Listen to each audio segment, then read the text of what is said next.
Good morning, नमस्कार, सुप्रभात आप सभी लोगों को। मैं आपको बौद्ध दर्शन के विषय में बता रही हूँ। आज जो है इसी क्रम में मैं आपको प्रतीत समुत्पाद के सिद्धांत का वर्णन करूँगी। आइए देखते हैं ये प्रतीत समुत्पाद का सिद्धांत क्या है। तो इसका अर्थ है एक वस्तु के होने पर दूसरी वस्तु की उत्पत्ति। इसका सूत्र है ऐसा होने पर वैसा होगा, और अंग्रेजी में इसे डिपेंडेंट ओरिजिनेशन कहते हैं। ये सापेक्ष यानी रिलेशन भी है और निरपेक्ष एब्सोल्यूट भी है। सापेक्ष दृष्टि से वह संसार है और निरपेक्ष दृष्टि से निर्माण। ठीक है, इसके अनुसार जो प्रतीत समुत्पाद को देखता है वह जो है धर्म को देखता है। कहने का तात्पर्य क्या है कि प्रतीत समुत्पाद एक धर्म का सिद्धांत है। जो प्रतीत समुत्पाद को देखता है वो धर्म को देखता है। भगवान बुद्ध के द्वितीय आर्य सत्य में द्वादश निदान का उल्लेख है। ठीक है, यही द्वादश निदान का सिद्धांत बौद्ध दर्शन में प्रतीत समुत्पाद का सिद्धांत कहलाता है। यह सिद्धांत इसी पर आधारित है जैसे कर्म का सिद्धांत, क्षणिकवाद, नैरात्मवाद, संघातवाद, क्रिया कारित्ववाद आदि। ठीक, अब देखिए ये हमने बताया आपको प्रतीत समुत्पाद का जो है क्या अर्थ है।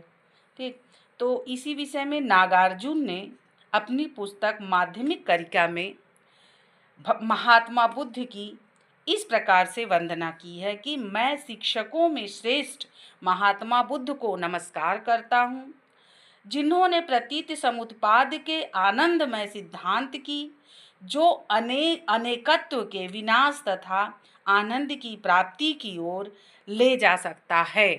ठीक, तो इस प्रकार जो है ये जो प्रतीत समुत्पाद का सिद्धांत है ये बहुत ही महत्वपूर्ण है।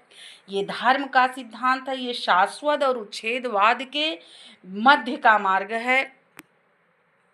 देखिए, शाश्वत के अनुसार कुछ वस्तुएं नित्य हैं जिनका न आदि है न अंत है।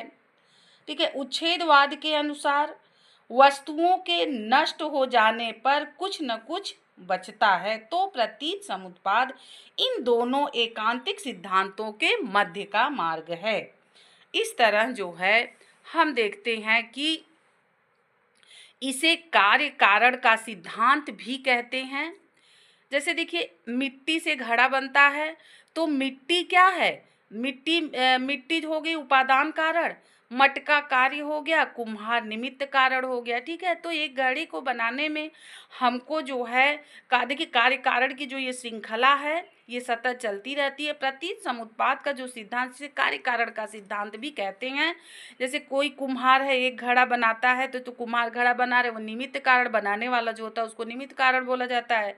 और उपादान कारण क्या हो गया? सामग्री क्या हो गई? मिट्टी। ठीक, जब मिट्टी से वो सामग्री बन के तैयार हो गई तो वही कार्य हो गया भाई। उसने वही उपादान कारण, मतलब वो कारण क्या हो गई? मिट्टी, और मटका कार्य हो गया, कुम्हार निमित्त कारण। तो इस तरह जो है ये क्या हो गया कि एक जो है कार्य कारण की श्रृंखला। तो इस प्रतीत समुत्पाद का सिद्धांत यही है, अर्थात प्रत्येक कार्य का कोई न कोई कारण अवश्य होता है। बुद्ध का द्वितीय आर्य सत्य दुख समुदाय दुख के कारण है। ठीक, इसी में ये द्वादश निदान का सिद्धांत, प्रतीत समुत्पाद का सिद्धांत फैला है। देखिए भगवान बुद्ध का, देखिए ये बौद्ध दर्शन का केंद्रीय सिद्धांत है। ठीक है, ये क्या है? बौद्ध दर्शन का केंद्रीय सिद्धांत है। क्या? प्रतीत समुत्पाद का सिद्धांत बौद्ध दर्शन का केंद्रीय सिद्धांत है। इस तरह जो है हम देखते हैं कि प्रतीत समुत्पाद, इसको जो है पाली में परिच्य समुत्पाद, ठीक, परिच्य समुत्पाद, प्रतीत्य का कहते हैं। देखिए प्रतीत समुत्पाद को पाली में परिच्य समुत्पाद कहते हैं। प्रतीत्य का अर्थ हो गया एक पर अवलंबित होकर या एक की अपेक्षा से, और देखिए समुत्पाद का अर्थ हो गया दूसरे की उत्पत्ति। समुत्पाद का क्या अर्थ हो गया? दूसरे की उत्पत्ति। इस तरह हम देखते हैं कि दीपक के होने पर लौ की उत्पत्ति, दीपक कारण हो गया, लौ कार्य। ठीक है, तो ये जो है प्रतीत समुत्पाद है। जैसे एक दीपक होता है, दीपक के होने पर लौ की उत्पत्ति कारण हो गई और लौ कार्य हो गया, तो ये हो गया जो है क्या, प्रतीत समुत्पाद, मतलब एक वस्तु के होने पर दूसरी वस्तु की उत्पत्ति, इसे आश्रित उत्पत्ति का सिद्धांत भी कहते हैं। मतलब एक दूसरे पर ये आश्रित रहते हैं। कार्य कारण सिद्धांत, प्रतीत समुत्पाद का सिद्धांत क्या होता है कि ये एक दूसरे पर आश्रित रहते हैं, तो इसलिए इसे जो है हम आश्रित उत्पत्ति का सिद्धांत भी कहते हैं। ठीक है, तो इस तरह जो है हम देखते हैं कि प्रत्येक कार्य की उत्पत्ति किसी न किसी कारण से होती है। कारण के न होने पर कार्य उत्पन्न नहीं होता। संसार की प्रत्येक घटना सकारण है। ठीक, अर्थात दीपक कारण लौ का कार्य। ठीक, दीपक जो है लौ का कारण है। ठीक है, तो ये एक दूसरे पर आश्रित हैं, तो इसी को जो है हम बोलते हैं आश्रित उत्पत्ति का सिद्धांत। ठीक, तो कार्य आकस्मिक और स्वतंत्र रूप से उत्पन्न नहीं होता। अस्मिन् कारणे सति इदम कार्य भवति। क्या, अस्मिन् कारणे सति इदम कार्य भवति। कार्य अपनी उत्पत्ति के लिए पूर्ण रूप से कारण पर आश्रित रहता है, होता है। ठीक, तो कार्य कारण सापेक्ष है। कार्य अनेक सहकारी कारणों का परिणाम है। जैसे देखिए एक दिया है, तो दिया में जो है कारण हो जाता है। देखिए कारण क्या हो गया, बाती हो गई, तेल हो गया, माचिस हो गया। ठीक, कार्य का हो गया लौ उसकी। तो इस तरह ये सारे घटक होंगे तभी कार्य उत्पन्न होता है। अगर एक भी घटक न रहे, माचिस न रहे तो कैसे जलेगा, या तेल न रहे तो कैसे कारण उत्पन्न होगा। ठीक, बाती न रहे तो सब जो है एक भी घटक न रहे तो कार्य उत्पन्न नहीं हो सकता। जैसे दूध, चीनी, चाय की पत्ती मिल करके चाय का निर्माण करते हैं ना, अगर एक समान न रहे तो कार्य उत्पन्न नहीं हो सकता। ठीक है, अतः बुद्ध दार्शनिक नहीं, एक शिक्षक हैं। ये सिद्धांत ईश्वर, आत्मा, जगत आदि के तत्व मीमांसी मुद्दों के खंडन मंडन हेतु नहीं है, क्योंकि बुद्ध इन विषयों पर मौन धारण कर लेते थे। ठीक है, इस तरह अब आइए हम देखते हैं कि द्वादश निदान का सिद्धांत जो है क्या है। भगवान बुद्ध ने द्वादश निदान का जो हमारे दुख का जो कारण बताया है वो क्या है। देखिए इस सिद्धांत के अंतर्गत दुख के कारणों की खोज करते हैं और 12 कार्य कारणों की एक श्रृंखला प्रस्तुत करते हैं। ठीक है, 12 कार्य कारणों की एक श्रृंखला प्रस्तुत करते हैं। देखिए यहाँ पर मैंने आपको एकदम सरलतम भाषा में मतलब लिखा है, मतलब ऐसे बताया कि आपको फट से ये याद हो जाएगा। और देखेंगे हर जगह यहाँ से शुरू हो जाता है कि जरा, जाति, भाव, हाँ तो उल्टा पड़ जाता है। तो देखिए हमने आपको ऐसे बताया है, लिखा है, तो ये आपको जल्दी याद हो जाएगा। एक ट्रिक होता है ना, जैसे देखिए अविद्या से संस्कार, संस्कार से विज्ञान, विज्ञान से नाम रूप, नाम रूप से खड़ायतन, खड़ायतन से स्पर्श, स्पर्श से वेदना, वेदना से तृष्णा, तृष्णा से भाव, भाव से तृष्णा से भाव, और उसके बाद देखिए भाव से जाति। अब देखिए जाति से जरा, जरा से मरण। ठीक, ये 12 सोपान हैं। और इसमें देखिए अब आप देखेंगे जैसे अविद्या से संस्कार, संस्कार से विज्ञान, विज्ञान से नाम रूप, नाम रूप से खड़ायतन, खड़ायतन से स्पर्श। ये देखिए 1 से लेके 5 तक ये पिछले जन्म के कार्य हैं, भूतकाल के हमारे हैं। ठीक, पिछले जन्म के हैं ये। और उसके बाद देखिए ये 6 से लेकर के 10 तक, हाँ 6 से लेके 10 तक, स्पर्श से वेदना, वेदना से तीसरा, तीसरा से उपादान, उपादान से देखिए उपादान, देखिए उपादान, उपादान से भाव, भाव से जाति। तो ये जो है आपके हो गए वर्तमान वर्तमान जीवन के कारण। ठीक है, वर्तमान जीवन मतलब प्रेजेंट, हाँ वर्तमान जीवन कारण। इसके बाद आप आइए देखिए जो 11 और 12 हैं, जाति से जरा, जरा से मरण। तो ये जो है भविष्य जीवन से संबंधित है। ये कहाँ से संबंधित है, ये भविष्य जीवन से संबंधित है। इस तरह जो है पूरे द्वादश निदान को आप अच्छे से आप इसको लर्न कर सकते हैं ना, ऐसे विद्या, संस्कार, संस्कार से विज्ञान, विज्ञान से नाम रूप, ऐसे फटाक से आपको ये तैयार हो जाएगा। ठीक, तो इस तरह आप इसको जो है लर्न कर लीजिएगा कि ये जो 12 कड़ियाँ हैं। तो आइए देखते हैं इनको जो है क्रम से हम आपको समझाते हैं कि ये 12 कड़ियाँ हैं क्या भगवान बुद्ध की। अब देखिए सबसे पहले आप देख लीजिए अविद्या। अविद्या क्या है। ठीक है। अविद्या, अविद्या का नाश बोध या बुद्धत्व द्वारा ही संभव है। अविद्या मतलब होता है अज्ञान, तो अज्ञान का नाश कैसे है? बोधि मतलब ज्ञान जब होगा तभी जो है अविद्या का नाश संभव है। बगैर ज्ञान के अविद्या का अंत नहीं हो सकता। ठीक है, तो ये जो है यह पूर्व जन्म की क्लेश की दशा होती है अविद्या। अविद्या जीवात्मा या अहंकार का मूल है, यहाँ कर्म का आश्रय है। ठीक है, इस तरह इसी से जीवेशड़ा मतलब जीवों का मोह है जो हमारे दुखों का मूल कारण है। ठीक, अभी देखिए इसके बाद आ जाइए संस्कार। संस्कार का अर्थ है व्यवस्थित करना या तैयार करना। संस्कार का अर्थ उत्पत्ति और जो है क्रिया दोनों में ही है। ठीक, तो अब देखिए धन आदि से आसक्ति के संस्कार धनिक परिवार में जन्म के कारण होते हैं और संसार में मुक्ति पाने के संस्कार प्रज्ञा और जीविका की ओर ले जाते हैं। इस तरह हम देखते हैं कि जो है पूर्व जन्म के कर्म सिद्धांत का जो कारण है वही संस्कार है। ठीक है, जैसे हम आपको बताएं ना कि जैसे संस्कार होते हैं वैसे ही उसका फल होता है, जैसा जिसका संस्कार होगा वैसा ही फल मिलता है। तो अब इसके बाद आई देखिए विज्ञान। विज्ञान क्या है? विज्ञान का अर्थ चेतना है, नाम रूप का अर्थ कारण विज्ञान है। ठीक है, विज्ञान का अर्थ चेतना है, नाम रूप का कारण विज्ञान है। तो विज्ञान जो है मृत्यु के पश्चात शरीर संवेदना और प्रत्यक्ष आदि में खत्म हो जाने पर भी विज्ञान बनता है और नए जन्म की ओर ले जाता है जब तक कि जीवन प्राप्त होने पर पूरी तरह खत्म न हो जाए। तो यही विज्ञान है। ठीक, विज्ञान का अर्थ चेतना है। इसके बाद आ जाइए आप नाम रूप। अब देखिए नाम रूप क्या है? तो ये नाम रूप विज्ञान से नाम रूप का जन्म होता है। बिना विषयी के विषय का कोई अर्थ नहीं। नाम रूप और विज्ञान एक दूसरे पर आश्रित हैं। अब आगे खड़ायतन। खड़ायतन नाम रूप और विज्ञान से खड़ायतन अर्थात आँख, कान, नाक, जीभ, त्वचा और मन, ये 6 इंद्रियां उत्पन्न होती हैं। इन्हीं को क्या बोलते हैं? खड़ायतन। अब आइए स्पर्श।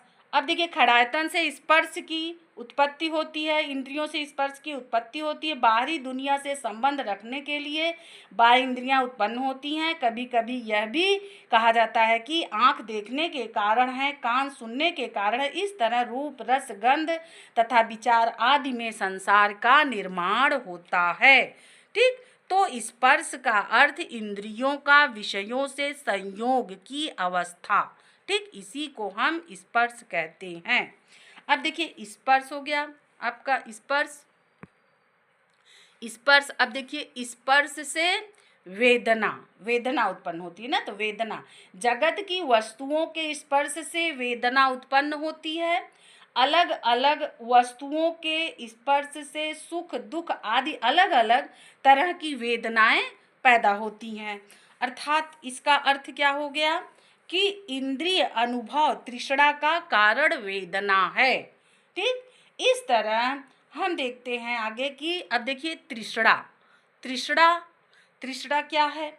तो वेदना से उत्पन्न तृष्णा ही सब दुनिया के सब दुखों का मूल है। यही वही विज्ञान को जन्म से पूर्व जन्म में लिए फिरती है। यही जो तृष्णा है विज्ञान को जो है मतलब कि जन्म से पूर्व जन्म में लिए फिरती है। इसी के कारण आदमी अंधा होकर दुनिया की चीज़ों के पीछे भागती है। तृष्णा मतलब होता है लालच।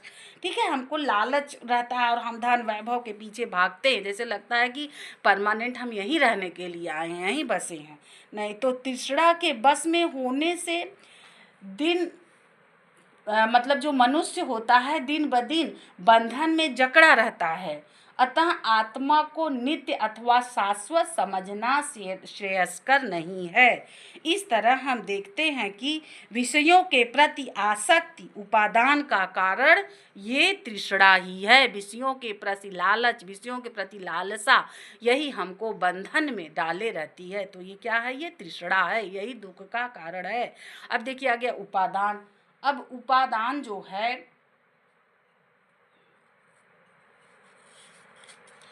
अब हम देखते हैं कि ये उपादान, तो उपादान का अर्थ है कि जगत की वस्तुओं, क्या है, जगत की वस्तुओं के प्रति मोह, जगत की वस्तुओं के प्रति मोह भाव का कारण उपादान है। जो जगत के प्रति हमारा जो है मोह है, लालच है, यही जो है ये उपादान का कारण है।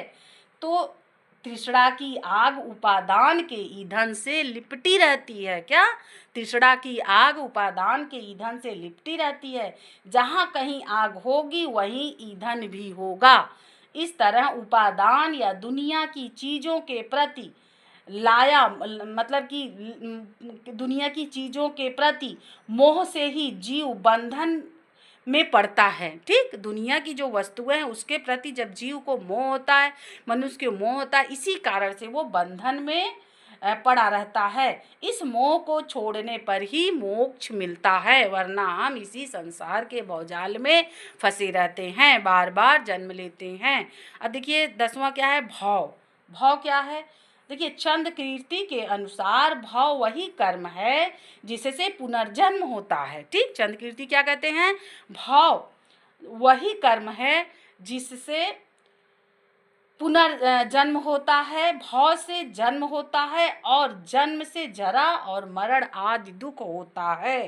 ठीक है, जन्म से जरा मरण आदि दुख होता है। तो भाव का अर्थ हुआ जन्म लेने की इच्छा, जाति का कारण भाव है। अब देखिए आता है क्या, जाति से जरा, जरा से मरण। जो जाति, जाति मतलब भाव से जाति होती है, जीव संसार चक्र में फैला रहता है। इसके बाद देखिए आपका आ जाता है जो है जरा। तो जाति हो गया आपका, जाति का अर्थ हो गया जन्म लेना, मरण का जन्म मरण का कारण जाति है। अब देखिए जरा मरण वृद्धावस्था सामान्य अर्थ है, व्यापक अर्थ है सभी प्रकार के दुख। इस तरह जो है संसार के भाव चक्र में, इस तरह देखते हैं कि संसार के भाव चक्र में फंस जाने पर फिर रोग, दुख, क्लेश, विषाद, मिथ्या और आखिर में मृत्यु का कष्ट उठाना पड़ता है। इस तरह हम देखते हैं कि भगवान बुद्ध ने प्रतीत समुत्पाद में 12 कड़ियों के माध्यम से बताया संसार में दुख है, दुख का कारण जो है यही 12 कड़ियाँ हैं। तो इसकी जो है आलोचना भी हुई। प्रतीत समुत्पाद के सिद्धांत में अविद्या का कारण है जिससे भाव चक्र प्रारंभ होता है, परंतु यदि प्रत्येक निदान का कारण अवश्य होता है तो अविद्या का क्या कारण है, इसका उत्तर कुछ नहीं दिया। ठीक है, तो वास्तव में मनोवैज्ञानिक दृष्टि से इस कार्य कारण की श्रृंखला के विषय में अधिक शंका नहीं हो सकती है और अविद्या का सब दुखों का मूल कारण होना सभी दार्शनिक मानते हैं। बुद्ध ने अविद्या कारण क्यों नहीं बताया, यह समस्या भी बहुत अधिक कठिन नहीं है। उनकी समस्याएं दार्शनिक न होकर व्यवहारिक ही थी। अविद्या ही यहाँ अनुभव सिद्ध है। तब यह प्रश्न बेकार है कि अविद्या क्यों है। मनुष्य प्रश्न यही मतलब मुख्य प्रश्न यही है कि अविद्या को दूर कैसे किया जाए। इस प्रश्न का उत्तर निकालने में बुद्ध लगे रहे, परंतु फिर भी अविद्या का कारण जानने की दार्शनिक जिज्ञासा का भी अपना एक स्थान है। ठीक है, तो बौद्ध दर्शन में दर्शन नीति शास्त्र के अधीन है अथवा नीति शास्त्र मुख्य है और दर्शन गौड़ है। इस तरह हम देखते हैं कि अविद्या उसी विश्वमय सत्ता की एक शक्ति है। ठीक, तो बुद्ध के बाद के दार्शनिक अश्वघोष इत्यादि के अविद्या का कारण बतलाए हुए हैं। उसे जो है बलात् से उत्पन्न कहा है। एक विश्व भयसद सत्ता को मानने पर ही अविद्या का कारण बतलाया जा सकता है। इस तरह अविद्या उसी विश्वमय सत्ता की एक शक्ति है। तो आशा करती हूँ कि आज ये मेरा वीडियो आपको पसंद आया होगा। हाँ, तो मैंने पूरा सरलतम भाषा में आपको समझाने की पूरी कोशिश की कि प्रतीत समुत्पाद का सिद्धांत क्या है। इस तरह प्रतीत समुत्पाद मध्यम मार्ग का सिद्धांत है। यह अनुसरण करते हैं, ये शाश्वत व उच्छेदवाद के मध्य का मार्ग है। यह असत कार्य व सत्य कार्यवाद के मध्य का मार्ग है। अनित्यवाद है, यह बुद्ध के प्रतीत समुत्पाद का एक परिणाम है। वस्तुएं अनित्य और परिवर्तनशील हैं। संसार की सभी वस्तुएं क्षणिक हैं, आत्मा भी क्षणिक है। अतः नित्य आत्मा का अस्तित्व नहीं है, यही अनित्यवाद है। ठीक, तो ये क्षणिकवाद की स्थापना करता है। वस्तुओं के अस्तित्व क्षण भर के लिए रहते हैं, यही क्षणिकवाद है, यही जो है प्रतीत समुत्पाद का सिद्धांत है। ठीक, तो आपको मैंने पूरी तरह से अच्छे से प्रतीत समुत्पाद के सिद्धांत को सरलतम भाषा में समझाने की कोशिश की। तो आशा यही करती हूँ कि आपको आज का मेरा ये वीडियो पसंद आएगा। तो आप सभी से अनुरोध है कि हमारे इस प्रयास को सफल बनाइए। आज जो मैंने आपको इस प्रतीत समुत्पाद के सिद्धांत के विषय में बताया, समझाया, तो ये क्या है प्रतीत समुत्पाद का सिद्धांत। तो आप इसको पढ़िए और देखिए कि भगवान बुद्ध की जो शिक्षाएं हैं वो एक जो है दार्शनिक नहीं है, एक जो है वो शिक्षक थे, वो शिक्षा देते थे। तो ये भगवान बुद्ध का आज मैंने आपको प्रतीत समुत्पाद सिद्धांत समझाया। तो थैंक यू, धन्यवाद। हमारे वीडियो को लाइक करिए, शेयर करिए, सब्सक्राइब करिए, जिससे मेरा मनोबल बढ़ा रहे, मैं आपके सामने ऐसे सरलतम भाषा में अच्छे से अच्छा वीडियो लेकर आऊँ। थैंक यू, धन्यवाद।